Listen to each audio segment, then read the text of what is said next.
Assalamualaikum warahmatullahi wabarakatuh. Mitra kaum dangu sadayana, kumaha kabarna, sarehat dina wengi ayeuna. Pamunggi wae sehat jasmani sareng rohanina aya dina panangtayungan Allah Subhanahu wa taala. Amin. Eta pisan anu dipiharep ku sim kuring siang kalayan wengi. Mitra kaum dangu sadayana, etang-etang landong pamebrah mana urang lajengkeun wae ieu acara dongeng dina judul Langlang Jagat Naga Langit Tumpur Bumi bagian ka-18. Hanca anu katunda bagian ka-18 dina dinten kamari nyaritakeun kaayaan di Gunung Padang.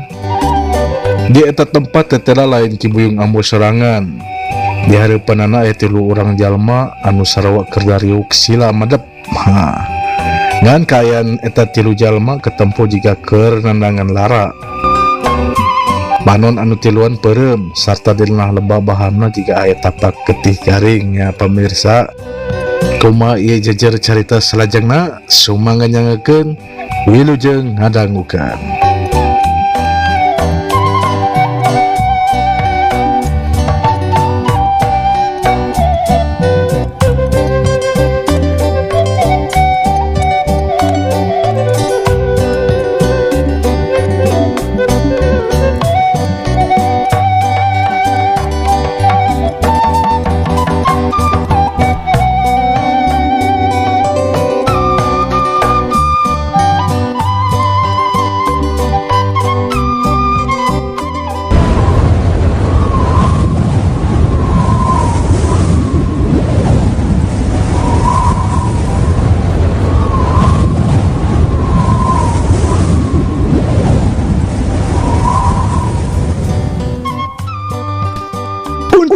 Untuk kekuatan Bandung Raja. Namun tak parane moal bisa satu turunan. Ilmu anu cik keneh disebutkeun memang tina salah sahijina agaman andalan Kibuyung Ambo.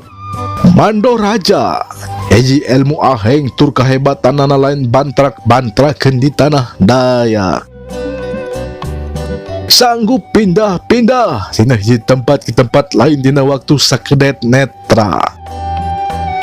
Pindahkeun lawan ka dimensi lain beh dituna lamun geus bapak tik daya sanggup pindahkeun gunung. Hal eta anu dilakukeun ku Kibuyung Ambo dina enggoning nyelamatkeun Dewi Kembang sapara kanca anu meh-mehan binasa di leuweung larangan. Saurang oge tina tiluan teu bisa ngarungu kana omongan tetuana Kibuyung Ambo. Kabehanana keur marujas medi mulihkeun diri ku sacara musat jiwa. Cukup parna memang tatu anu dialamanku maranehna. Pangpangna Dewi Kembang katut si kalukung sakti. Jantung maranehna hampir-hampiran rek pejah. Balukar kebentak kumalik na aliran getih nalika adu tenaga sakti jeung Maha Guru Merak Putih Swardani. Cacak-cacak dihuru kuduaan anu kawilang jawara-jawara kelas luhur. Sedangkeun kaayaan Ki Barongsayat katenjona justru leuwih parah sarta pika ketireun tinambang 2 baturna. Ki Barongsayat anu kaijir masih hirup tapi sirahna geus teu nyambung deui kana beheungna. Sirah disimpen dina lahunan. Bari sapasang panun peureum sarta bewirna kunyam-kunyem jiga keur jajampean. Teuing naon anu jadi lantaran bangna bisa jadi kitu. Wireh terakhir anu kasaksenan mah nalika di leuweung larangan waktu nyang hareupeun saurang jawara kelas wahid 300 tahun katukang Ki Sabrang Suci manehna matakeun aji demit Bang Barongan. Kaahengan eta ajian memang kudu nyoplokkeun sirah sorangan tina awakna. Biasa nama lamun tutas pakalangan geus tangtu sirahna bakal nareup deui. Tapi beda jeung kaayaan ayeuna sakumaha nu kasaksenan. Kitu kaayaan anu tiluan dina waktu harita satutas kasarat ka leuweung larangan. Nyaho lamun tilu baturna masih diambang sakarat. Hiji sirah Ki Buyung Amo karungu nyerita ka sirah nu hijina deui.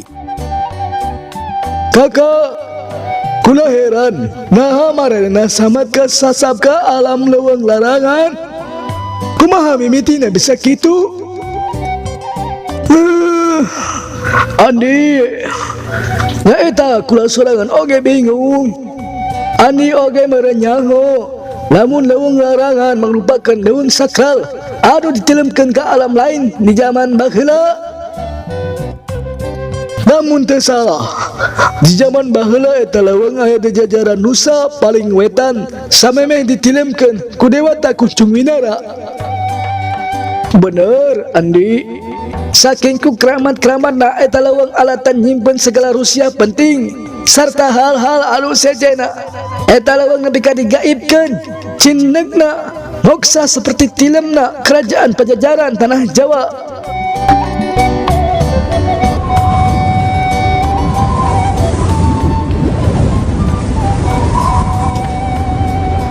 Tapi si goreng di jero leuweung larangan teh digegeh ku para jawara sinatria zaman baheula.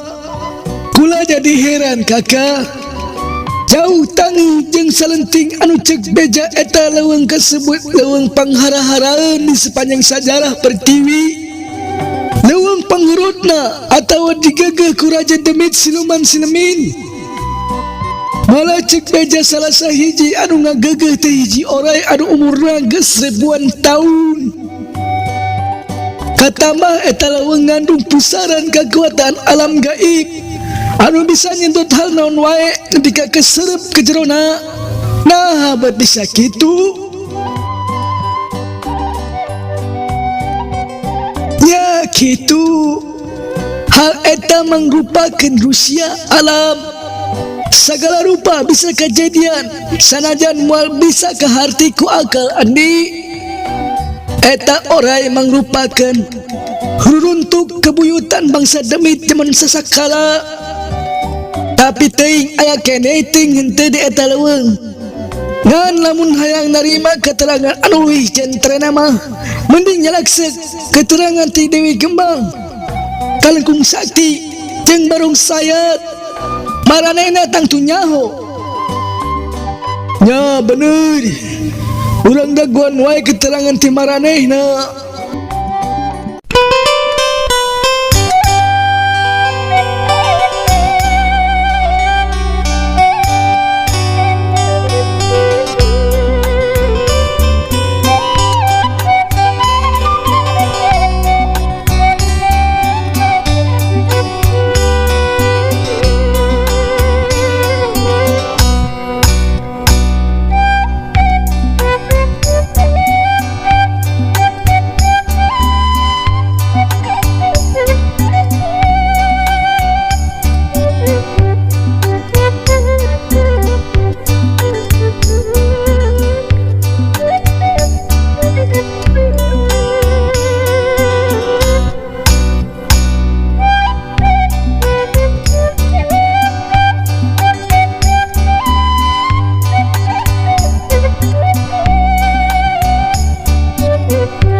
Teu karasa wanci geus ngagayuh kapetingnakeun. Geus pastina jagat maya pada disambutan ku baleg-begna pepoek alatan sang surya geus tilem ti arah-arah kulon. Hamparan alam ketenjo hidung meles, tenyirikan hanggar saeutik-etik acan. Sinarian oge papais peting anu biasana reang di sarada geus sabaraha peting tekarungu. Simpe tur cempling lir di eta tempat geus teu aya kahirupan hiji-hiji acan. Nya kitu di puncak Gunung Padang, kaayaan teu jauh beda. Katenjo anu tiluan geus mimiti aya perkembangan. Satu tasna sababaraha jam bisa jiwa mulihkeun diri. Lalaunan secara pasti anu tiluan mimiti rai-rayan sadar. Nu tiluan nyaeta Dewi Kembang, kalungkung sakti katut barung sayat, ting kulisik bari saeutik kumaragung masih ngarasakeun kanyeri. Tapi sakitu oge tepati teuing parna jiga samemehna. Masing-masing geus bisa mulihkeun diri. Anu utama nama nyaeta Serah Barung Sayat geus nareup deui kana badana. Sabi hari deui lir taya tapak saeutik-eutik acan dina beheungna. Anu tiluan tuluy ting lareret kabuyung ambo tetuana anu teu sieup merhatikeun. Salah saurang teh maranehna nyaeta Dewi Kembang karung nyarita di barung rumungis. Hatur nuhun tetua, hatur nuhun. Manawi teh abdi tos binasa ku si Merak Putih di leuweung larangan. Tetela ngaran anu kaceluk awon-awon jadi maguru ti zaman 1000 tahun ka tukang teu nyalahan. Ilmu si Merak Putih luar biasa Ki Buyung.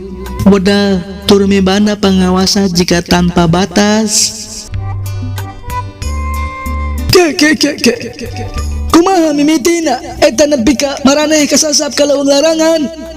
Laina maraneh teh ditugaskeun ngajurak saban-saban pagurun dengan sawareh watu tulis. Eta abdi sadaya oge teu apal tetua. Kumaha mimitina abdi sadaya bet bisa asup ka leuweung larangan. Harita memang kuring tiluan keur laju lumampah di hiji jalan di sisi pelemburan. Ngan terang-terang jalan anu disusur jadi pras kapiluweungan anu kaayaan aheng kacida. Kakayon di eta leuweung teu lumrah jeung kakayon leuweung biasa. Jika-jika tatangkalan anu geus umuran ribuan nepi ka ratusan ribuan tahun. Gitu. Memang aneh lamun neleman kana hal eta mah. Terus kumaha kejadian kaditu Nyi Dewi? Tanya Ki Buyung Ambo. Saeutik uleung mikiran carita Dewi Kembang.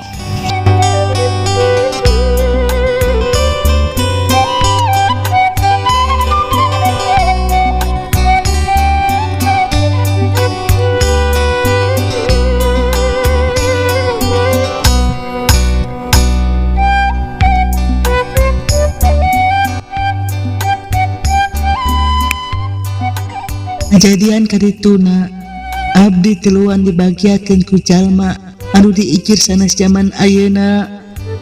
Meureun Ki Buyung oge terang kanu ngaran Sabrang Suci sareng si Merak Putih Suwardani. Sabrang Suci jawara cacat anu banda kesaktian tingkat dewa. Merak Putih Suwardani saurang jawara wanoja anu gelis kawanti-wanti lir widadari jadi rebutan para raja tekolot tebudak me setiap lalaki kapeong-peongan tekuat ningali kegelisan nana.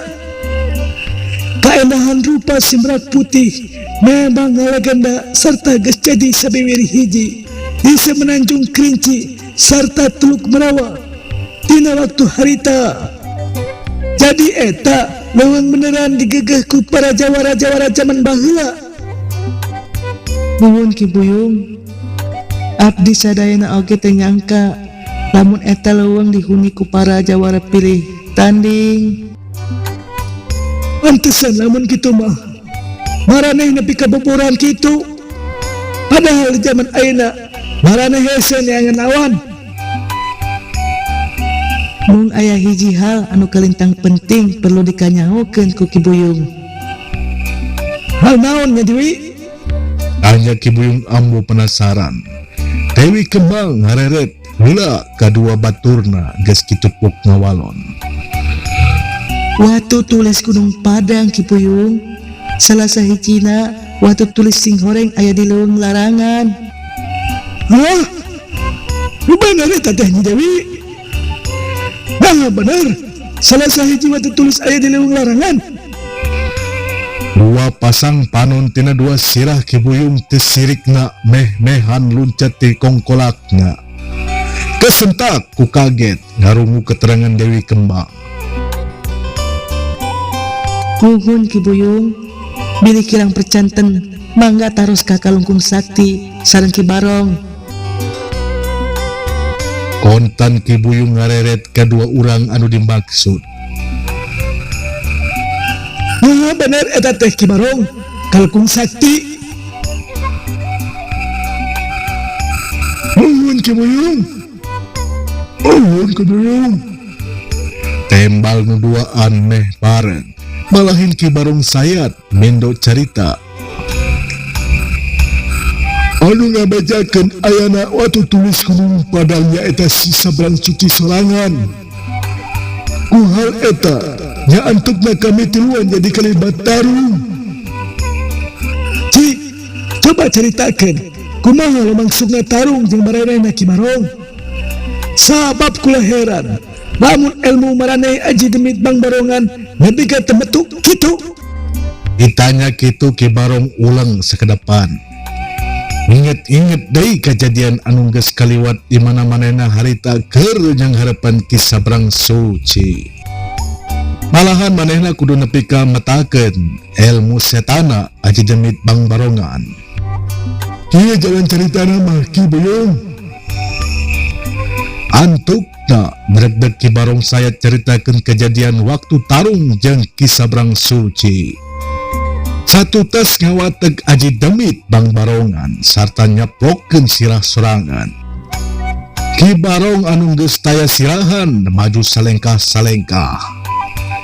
Lengkah barat semu digusur. Setiap lengkah dampal suku katempo ngeblesek samat ka memuncangan ke jero taneuh. Nandakeun bobot kekuatan Ki Barong geus ningkat ratusan kali. Hal eta tepetot tina perhatian Ki Sabrang Suci. Surti lamun dirina kiwari keur adu hareupan jeung salah sahiji ilmu hideung aliran setan. Ki Sabrang Suci beuki ningkatkeun saega tarungna. Gentak dua tapak leungeun dibeberkeun, kasisi di barung ngalirkeun tenaga jero. Geus kitu diliukeun di hareupeun dada anu langsung ngahadirkeun simbol aneh dina dua tapak leungeun. Anu pasti eta simbol mangrupakeun titik prana anu kabentuk tina tenaga sakti jurus tapak hulung suci. Ini waktosna seep baraya. Rupina carita orang pungkas tegi ka dieu heula pamirsa. Enjing orang semung deui langlang jagat bagian ke-20. Hatur nuhun dina perhatosanana. Wilujeng paturai. Wassalamualaikum warahmatullahi wabarakatuh. Ca.